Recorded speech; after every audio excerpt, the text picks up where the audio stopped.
Welcomes to ತಲ್ಲೂರ್ಸ್ kitchen. ನಾನೀಗ ಒಂದು ಸಾಂಬಾರು ಮಾಡುವಂತ ಇದ್ದೇನೆ. ಇದು ಪಂಪ್ಕಿನ್ ಇದ್ದು ಒಂದು ವೆರೈಟಿ ಬಟರ್ ನಟ್ ಸ್ಕ್ವಾಶ್ ಅಂತ ಹೇಳ್ತಾರೆ. ಪಂಪ್ಕಿನ್ ಹಾಗೆ ಇರ್ತದೆ, ಈ ಸಿಹಿ ಕುಂಬಳಕಾಯಿ ಹೇಳ್ತಾರಲ್ವ ಅದು, ಅದರದ್ದೇ ಜಾತಿ ಇದು ಸಹ. ಮತ್ತು ಸ್ವಲ್ಪ ನುಗ್ಗೆಕಾಯಿ ಉಂಟು ನನ್ನ ಹತ್ತಿರ. ಮತ್ತು ಇದೆಲ್ಲ ಹಾಕಿ ನಾನೊಂದು ಸಾಂಬಾರು ಮಾಡ್ತೇನೆ. ಈಗ ಸಾಂಬಾರಿಗೆ ನಾನು ಮಸಾಲೆಯನ್ನು ಫ್ರೈ ಮಾಡ್ತೇನೆ. ಅದಕ್ಕೆ ಈಗ ಒಂದು ಸಣ್ಣ ಬಾಣಲೆಯಲ್ಲಿ ಸ್ವಲ್ಪ ತೆಂಗಿನೆಣ್ಣೆನ ಹಾಕಿ ಹಾಕ್ತೇನೆ. ಆಮೇಲೆ ಅದಕ್ಕೆ ಈಗ ಒಂದು ಚಮಚ ಇದು ಕಡಲೆಬೇಳೆ, ಚನಾ ದಾಲ್ ಅಂತಾರಲ್ಲ ಅದು, ಕಡಲೆಬೇಳೆ ಹಾಕಿದ್ದೇನೆ. ಹಾಗೆ ಅದಕ್ಕೆ ಸ್ವಲ್ಪ ಅದು ಒಂದು 2 ನಿಮಿಷ ಫ್ರೈ ಆಗಲಿ.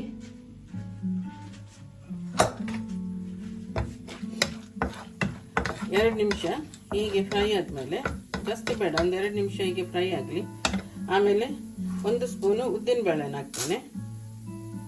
ಇದು ಉದ್ದಿನಬೇಳೆ, ಅದು ಹಾಕಿ ಸ್ವಲ್ಪ ಫ್ರೈ ಮಾಡ್ತೇನೆ.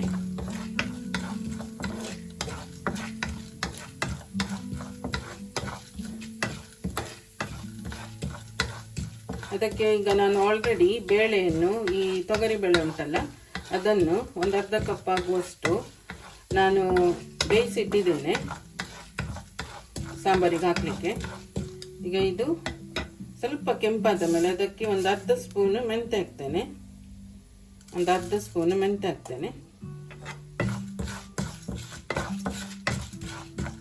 ಅದೊಂದು 2 ನಿಮಿಷ ಫ್ರೈ ಆಗಲಿ. ಆನಂತರ ಅದಕ್ಕೆ ಕೊತ್ತಂಬರಿ ಹಾಕಬೇಕು. ಕೊತ್ತಂಬರಿ, ಜೀರಿಗೆ, ಸ್ವಲ್ಪ ಸಾಸಿವೆ ಎಲ್ಲ ಹಾಕ್ತೇನೆ.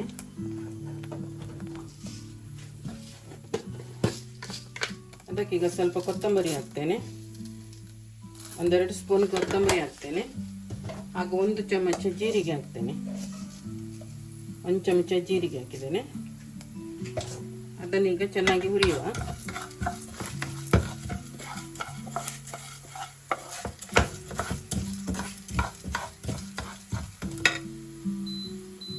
ಉರಿ ಜಾಸ್ತಿ ಆಯಿತು. ಈಗ ಅದಕ್ಕೆ ಸ್ವಲ್ಪ ಸಾಸಿವೆ ಹಾಕ್ತೇನೆ. ಸ್ವಲ್ಪ ಸಾಕು, ಜಾಸ್ತಿ ಬೇಡ. ಹಾಗೂ ಅದಕ್ಕೆ ಮೆಣಸು ಹಾಕ್ತೇನೆ. ಈಗ 1-2-3 ಬ್ಯಾಡಿಗೆ ಮೆಣಸು,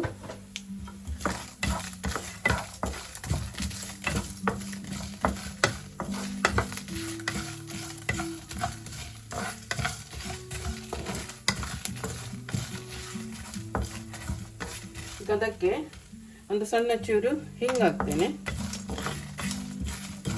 ಅಸಫೋಟೆಡ್ ಅಂತಾರಲ್ಲ ಅದು.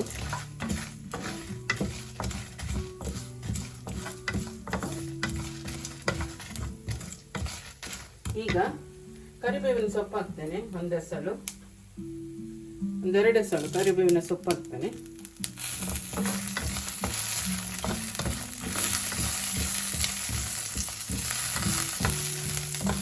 ಇದು ಒಳ್ಳೆ ಘಮ ಬರ್ತದೆ ಈಗ ಸಾಂಬಾರಿದ್ದು. ಇದು ಹಾಕಿದರೆ ಇದನ್ನೀಗ ಒಳ್ಳೆ ಮಾಡಿ ಪುಡಿ ಮಾಡಿ, ಸ್ವಲ್ಪ ತಣಿದ ಮೇಲೆ ಸ್ವಲ್ಪ ಎಲ್ಲ ಪುಡಿ ಮಾಡಿ ಆಮೇಲೆ ಸಾಂಬಾರಿಗೆ ಹಾಕುವ.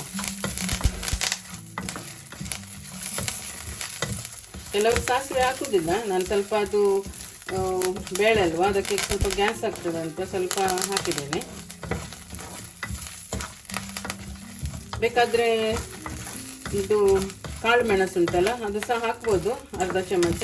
ಆದರೆ ನನಗೆ ಸ್ವಲ್ಪ ಖಾರ ಕಮ್ಮಿ ಹಾಕೋದಿಲ್ಲ ನಾನು ಜಾಸ್ತಿ. ಖಾರ ಜಾಸ್ತಿ ಬೇಕು ಅನ್ನೋವರಿಗೆ ಒಂದು ಸ್ವಲ್ಪ ಕರಿಮೆಣಸಿನ ಪುಡಿ ಹಾಕಿ, ಇಲ್ಲದಿದ್ದರೆ ಕಾಳು ಮೆಣಸು ಹುರಿಯುವಾಗ ಹೀಗೆ ಹಾಕಿ ಅದು ಒಳ್ಳೆಯದಾಗ್ತದೆ. ಇದೀಗ ಫ್ರೈ ಆಗಿದೆ, ಒಳ್ಳೆ ಮಾಡಿ ಬ್ರೌನ್ ಆಗಿದೆ. ಈಗ ಇದನ್ನು ನಾನು ಬಂದ್ ಮಾಡ್ತೇನೆ ಗ್ಯಾಸನ್ನು, ಹಾಗೂ ಸ್ವಲ್ಪ ತಣಿಲಿಕ್ಕೆ ಬಿಡ್ತೇನೆ. ಆಮೇಲೆ ಇದನ್ನು ಸ್ವಲ್ಪ ತಣಿದ ಮೇಲೆ ಇದನ್ನು ಪೌಡ್ರ್ ಮಾಡ್ತೇನೆ. ಈಗ ನಾನು ಸಾಂಬಾರು ಮಾಡ್ತೇನೆ. ಈ ಸಾಂಬಾರಿಗೆ ಈಗ ಈ ಸಿಹಿ ಕುಂಬಳಕಾಯಿ, ಪಂಪ್ಕಿನ್ ಉಂಟಲ್ಲ, ಬಟರ್ ಸ್ಕ್ವಾಶ್ ನಟ್ ಅದು, ಮತ್ತು ಈ ನುಗ್ಗೆಕಾಯಿ 1-2 ಮತ್ತು ಸ್ವಲ್ಪ ಟೊಮೆಟೊವನ್ನು ಅದನ್ನು ನಾನು ಹಚ್ಚಿ ಇದರಲ್ಲಿ ಹಾಕಿದ್ದೇನೆ. ಸ್ವಲ್ಪ ಉಪ್ಪು ಹಾಕಿ ಬೇಯಿಸ್ಲಿಕ್ಕೆ ಇಡ್ತೇನೆ. ನಾನೀಗ ಬಾಸ ಫಿಶ್ ಅಂತ ಉಂಟು, ಮೀನು. ಅದರ ಇದು ಸಿಕ್ಕಿದೆ ನನಗೆ, ಪೀಸಸ್ ಒಳ್ಳೆಯದಿದೆ. ಅದನ್ನೀಗ ನಾನು ಫ್ರೈ ಮಾಡ್ತೇನೆ. ಇಲ್ಲಿ ನೋಡಿ ಎಷ್ಟು ಚೆನ್ನಾಗಿದೆ. ಅದರ ಸ್ಕಿನ್ ಔಟ್ ಮಾಡಿದ್ದೇನೆ ನಾನು, ನೋಡಿ ಸ್ಕಿನ್ನೆಲ್ಲ ತೆಗೆದು ಒಳ್ಳೆ ಕ್ಲೀನ್ ಮಾಡಿದ್ದೇನೆ. ನೋಡಿ ಹೀಗಾಗ್ತದೆ. ನನಗೆ ಹೆಸರು ಗೊತ್ತಿಲ್ಲ, ಊರಲ್ಲಿ ಸಿಗ್ತದೆ ಈ ಮೀನು ಎಂತಂತ, ನನಗೆ ಹೆಸರು ಗೊತ್ತಿಲ್ಲ ಅದರದ್ದು. ಬಾಸ ಅಂತ ಹೇಳ್ತಾರೆ. ಅದನ್ನೀಗ ಮಸಾಲೆ ಎಲ್ಲ ಹಾಕಿ ಫ್ರೈ ಮಾಡ್ತೇನೆ. ಮೀನಿಗ ಈಗ ಮಸಾಲೆ ಎಲ್ಲ ತೆಗೆದಿಟ್ಟಿದ್ದೇನೆ. ಸಾದಾ ಮಸಾಲ ಏನಿಲ್ಲ, ಅದರಲ್ಲಿ ಕೆಂಪು ಮೆಣಸಿನ ಪುಡಿ, ಸ್ವಲ್ಪ ಅರಸಿನ ಪುಡಿ, ಮತ್ತು ಉಪ್ಪು, ಆಮೇಲೆ ಜಿಂಜರ್ ಗಾರ್ಲಿಕ್ ಪೇಸ್ಟ್ ಉಂಟು, ಹಾಗೂ ಸ್ವಲ್ಪ ವಿನಿಗರ್ ಹಾಕಿದ್ದೇನೆ. ಹಾಕಿ ಎಲ್ಲ ಮಿಕ್ಸ್ ಮಾಡಿ ಇಟ್ಟಿದ್ದೇನೆ. ಆಮೇಲೆ ಸ್ವಲ್ಪ 1-2 ಗಂಟೆ ಆದಮೇಲೆ ಫ್ರೈ ಮಾಡ್ತೇನೆ. ಈಗ ವೆಜಿಟೇಬಲ್ ಎಲ್ಲ ಬೆಂದಿದೆ. ಈಗ ಅದಕ್ಕೆ ಈ ತೊಗರಿಬೇಳೆ ಉಂಟಲ್ಲ, ಅದನ್ನು ನಾನು ಬೇಯಿಸಿಟ್ಟಿದ್ದೆ. ಈ ತೊಗರಿಬೇಳೆ ಬೇಯಿಸಿಟ್ಟಿದ್ದೆ ನೋಡಿ, ಅದನ್ನೀಗ ಹಾಕ್ತೇನೆ ಇದಕ್ಕೆ.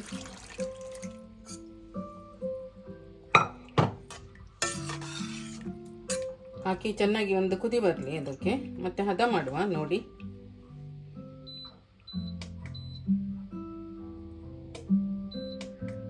ಉಪ್ಪೆಲ್ಲ ಸರಿ ಉಂಟಂತ ನೋಡಿ. ಮತ್ತೆ ಸ್ವಲ್ಪ ಹುಣಸೆ ಹುಳಿದು ನೀರು ಹಾಕಬೇಕು.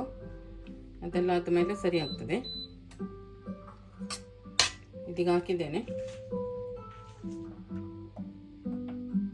ಅದಕ್ಕೆ ಈಗ ನಾವು ಸ್ವಲ್ಪ ಹುಣಸೆದ್ದು ನೀರಿದೆ, ಅದನ್ನು ಹಾಕ್ತೇನೆ. ನೋಡಿ ಹಾಕಿ, ಆಮೇಲೆ ಹಾಕ್ಬೇಡಿ.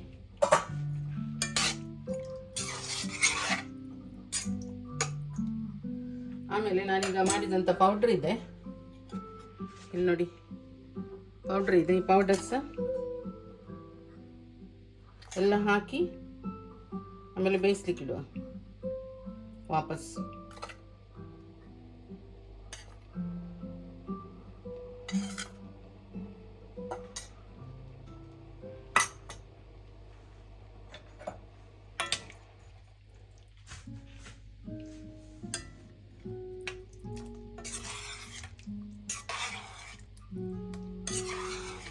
ಒಂದು ಒಳ್ಳೆ ಕುದಿ ಬರಲಿ ಎಲ್ಲ ಒಟ್ಟಿಗೆ.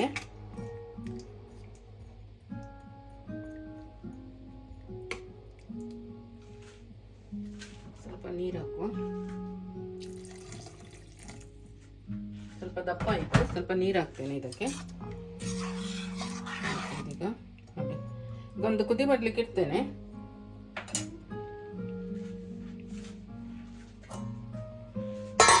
ಒಂದು ಕುದಿ ಬರಲಿ ಅದಕ್ಕೆ. ಈಗ ಇದೀಗ ಚೆನ್ನಾಗಿ ಎಲ್ಲ ಬೆಂದು ಎಲ್ಲ ಕುದಿ ಬಂದಿದೆ. ಒಂದು ಸಣ್ಣ ತುಂಡು ಅದಕ್ಕೆ ಬೆಲ್ಲ ಹಾಕ್ತೇನೆ. ಅದಕ್ಕೆ ಸಣ್ಣ ತುಂಡು ಬೆಲ್ಲ ಹಾಕುವ. ಒಂದಿಷ್ಟು ಇದಕ್ಕಿಂತ ಒಂದು ಸ್ವಲ್ಪ ದೊಡ್ಡದಾಗ್ತೇನೆ. ಇಷ್ಟು ದೊಡ್ಡ ಸಾಕು ಆಯಿತಾ. ಸ್ವಲ್ಪ ಟೇಸ್ಟಿಗೆ ಒಳ್ಳೆ ಬ್ಯಾಲೆನ್ಸಿಗೆ ಒಳ್ಳೆದಾಗ್ತದೆ. ಸ್ವಲ್ಪ ಹುಳಿ, ಸ್ವಲ್ಪ ಸಿಹಿ, ತುಂಬ ಸಿಹಿ ಆಗೋದಿಲ್ಲ, ಸ್ವಲ್ಪ ಹಾಕಿದರೆ ಸಾಕು.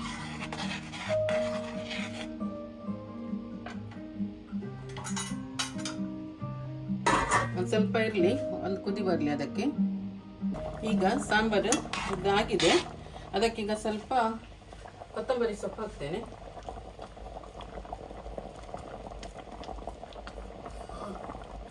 ಅಷ್ಟು ಸಾಕು. ಈಗ ಕೊತ್ತಂಬರಿ ಸೊಪ್ಪು ಹಾಕ್ತೇನೆ ನೋಡಿ. ಈಗ ಸಾಂಬಾರೀಗ ರೆಡಿ ಉಂಟು. ಅದಕ್ಕೊಂದೊಂದು ಒಗ್ಗರಣೆ ಮಾಡೋಣ. ಈಗ ಇದಕ್ಕೆ ಒಗ್ಗರಣೆ ಹಾಕಬೇಕು, ನೋಡುವ ಟೇಸ್ಟ್ ಹೇಗೆ ಉಂಟಂತ.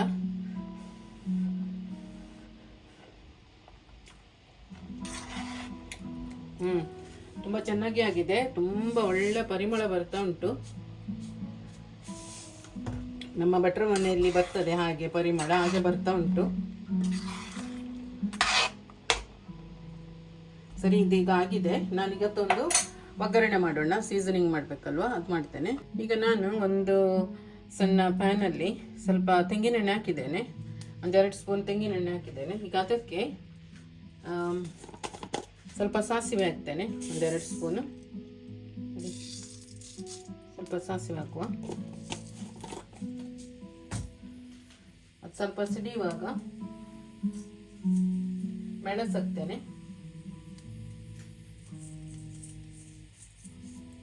ಇದು ಮೆಣಸು ಉಂಟಲ್ಲ ನೋಡಿ, ಚಿಕ್ಕ ಮೆಣಸು, ಅದಕ್ಕೆ ಎಂತ ಹೇಳ್ತಾರೆ ಅಂತ ನಂಗೆ ಗೊತ್ತಿಲ್ಲ. ಗುಂಟೂರು ಮೆಣಸು ಅಂತ ಹೇಳ್ತಾರೆ, ನನಗಷ್ಟು ಗೊತ್ತಿಲ್ಲ ಇದೇನು ಹೇಳ್ತಾರೆ ಅಂತ. ಇಲ್ಲಿ ನೋಡಿ ಚೆರಿಯಾಗಿ ಉಂಟು ನೋಡಿ, ಅದಕ್ಕೆ ಆಮೇಲೆ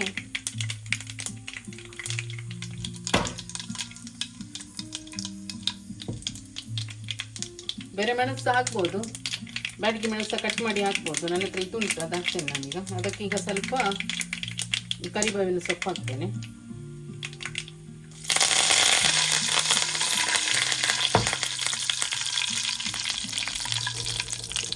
ಇದು ಆಗಿದೆ. ಈಗ ನಾನು ಇದಕ್ಕೆ ಹಾಕಿ ಬಂದ್ ಮಾಡಿದ್ದೆ. ಈಗ ನೋಡಿ ಸಾಂಬಾರು ರೆಡಿ ಇದೆ. ಎಷ್ಟು ಚೆನ್ನಾಗಿ ಬಂದಿದೆ ನೋಡಿ, ಚೆನ್ನಾಗಿ ಬಂದಿದೆ ನೋಡಿ. ಬೇರೆ ಬೇರೆ ವಿಧಾನದಲ್ಲಿ ಎಲ್ಲ ಮಾಡ್ತಾರೆ ಕೆಲವರು, ನಾನು ಇದೇ ವಿಧಾನ ಫಾಲೋ ಮಾಡೋದು ಯಾವಾಗಲೂ ಸಹ. ಚೆನ್ನಾಗಿ ಬರ್ತದೆ, ತಿಂದವರು ಸಹ ಹೇಳ್ತಾರೆ ಒಳ್ಳೆ ಟೇಸ್ಟ್ ಆಗಿದೆ ಅಂತ. ನೀವು ಸಹ ಟ್ರೈ ಮಾಡಿ. ಈಗ ನಾನು ಅದು ಬೇರೆ ಅವರೆಕಾಳು ಪಲ್ಯ ಉಂಟಲ್ಲ, ಅದನ್ನು ಮಾಡ್ತೇನೆ. ಈಗ ನಾನು ಒಂದು ಕುಕ್ಕರಲ್ಲಿ ಬ್ಲ್ಯಾಕ್ ಐ ಬೀನ್ಸ್ ಅಂತ ಹೇಳ್ತಾರಲ್ಲ, ಅದನ್ನು ತಗೊಂಡಿದ್ದೇನೆ. ಅವರೆಕಾಳು, ಅದರದ್ದು ಪಲ್ಯ ಮಾಡ್ತೇನೆ ಬೀಟ್ರೂಟ್ ಹಾಕಿ. ಈಗ ನಾನು ಅದನ್ನು ಕುಕ್ಕರಲ್ಲಿ ಬೇಯಿಸ್ಲಿಕ್ಕೆ ಇಡ್ತೇನೆ. ಅವರೆಕಾಳು ಮತ್ತು ಬೀಟ್ರೂಟ್ ಪಲ್ಯ ಮಾಡಲಿಕ್ಕೆ ಒಂದು ಪ್ಯಾನಲ್ಲಿ ನಾನು ತೆಂಗಿನೆಣ್ಣೆ ಹಾಕ್ತೇನೆ. 2 ಸ್ಪೂನ್ ಅಷ್ಟು ಹಾಕುವ, ಸಾಕು. ಅದಕ್ಕೀಗ ಸ್ವಲ್ಪ ಸಾಸಿವೆ ಹಾಕ್ತೇನೆ, ಮಸ್ಟರ್ಡ್ ಸೀಡ್ಸ್ ಸ್ವಲ್ಪ ಸಿಡಿಲಿ.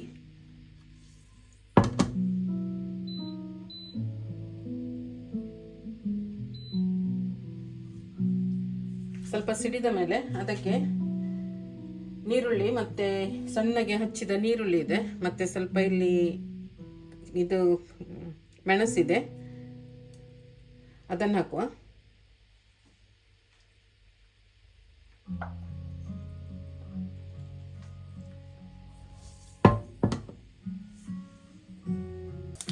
ಈಗ ಸಾಸಿವೆ ಸಿಡಿತಾ ಉಂಟು.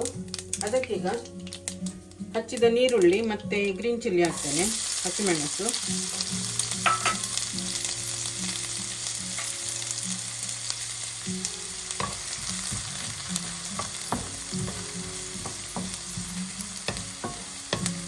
ಸ್ವಲ್ಪ ಫ್ರೈ ಮಾಡುವ, ಜಾಸ್ತಿ ಫ್ರೈ ಆಗೋದೇನು ಬೇಡ, ಸ್ವಲ್ಪ ಫ್ರೈ ಆಗಲಿ. ಅದಕ್ಕೀಗ ಕರಿಬೇವಿನ ಸೊಪ್ಪು ಸ್ವಲ್ಪ ಹಾಕ್ತೇನೆ ಪರಿಮಳಕ್ಕೆ.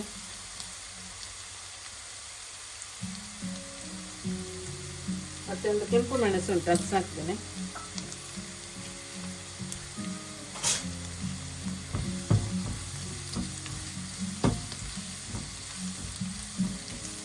ತುಂಬ ಫ್ರೈ ಆಗೋದೇನು ಬೇಡ, ನೀರುಳ್ಳಿ ಸ್ವಲ್ಪ ಹಾಕಿದರೆ ಸಾಕು.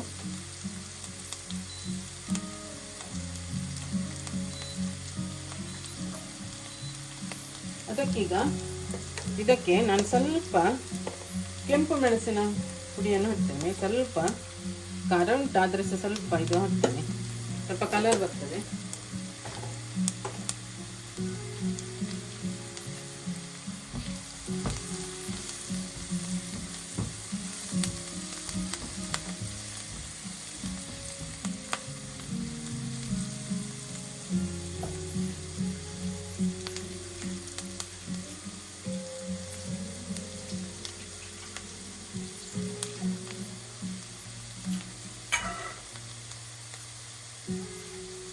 ಈಗ ಇದಕ್ಕೆ ಬೇಯಿಸಿಟ್ಟಂತ ಈ ಅವರೆಕಾಳು ಬೀಜವನ್ನು ಹಾಕುವ.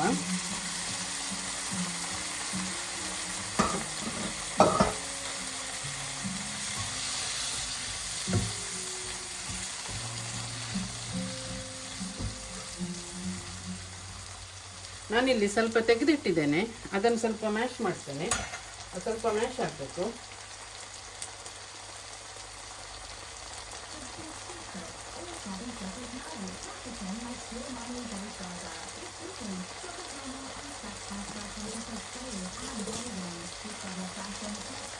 ಈಗ ನಾನು ಈ ಮ್ಯಾಶ್ ಮಾಡಿದೆ, ಸ್ವಲ್ಪ ಮ್ಯಾಶ್ ಮಾಡಿದ್ದೇನೆ, ಅದನ್ನು ಸಹ ಹಾಕ್ತೇನೆ.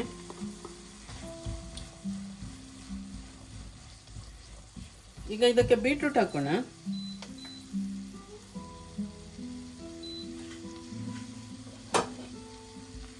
ಬೀಟ್ರೂಟ್ ಹಾಕ್ತೇನೆ. ಇಲ್ಲಿ ನೋಡಿ ಸಣ್ಣದು ತುರಿದ ಬೀಟ್ರೂಟ್ ಇದೆ, ಇದನ್ನು ನಾನು ಗ್ರೇಟ್ ಮಾಡಿದ್ದು ಸಣ್ಣ ಸಣ್ಣಗೆ, ಅದನ್ನು ಹಾಕ್ತೇನೆ. ಇದು ಸ್ವಲ್ಪ ಬೆಂದ ಮೇಲೆ ಅದಕ್ಕೆ ನಾವು ತೆಂಗಿನಕಾಯಿ ತುರಿ ಹಾಕಬೇಕು. ಸ್ವಲ್ಪ ಉಪ್ಪೆಲ್ಲ ಹಾಕಿ ಆಮೇಲೆ ತೆಂಗಿನಕಾಯಿ ತುರಿ ಹಾಕಬೇಕು. ನೀವು ಸಹ ಟ್ರೈ ಮಾಡಿ, ಮತ್ತೆ ಹೇಗೆ ಉಂಟಂತ ನನಗೆ ತಿಳಿಸಿ ಆಯ್ತಾ.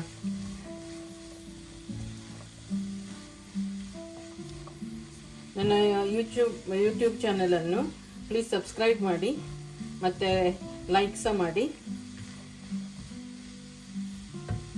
ನಾನು ದೊಡ್ಡ ವ್ಲಾಗರ್ ಏನೂ ಅಲ್ಲ, ನಾನು ಸುಮ್ಮನೆ ಹೀಗೆ ಟ್ರೈ ಮಾಡಿದ್ದು. ಯಾಕಂದರೆ ನಾನು ಯಾವಾಗಲೂ ನನಗೆ ಕುಕ್ಕಿಂಗ್ ಇದ್ದು ತುಂಬ ಇಂಟ್ರೆಸ್ಟ್ ಉಂಟು, ಅದಕ್ಕೆ ನಾನು ಬೇರೆ ಬೇರೆ ಹೀಗೆ ಟ್ರೈ ಮಾಡ್ತೇನೆ.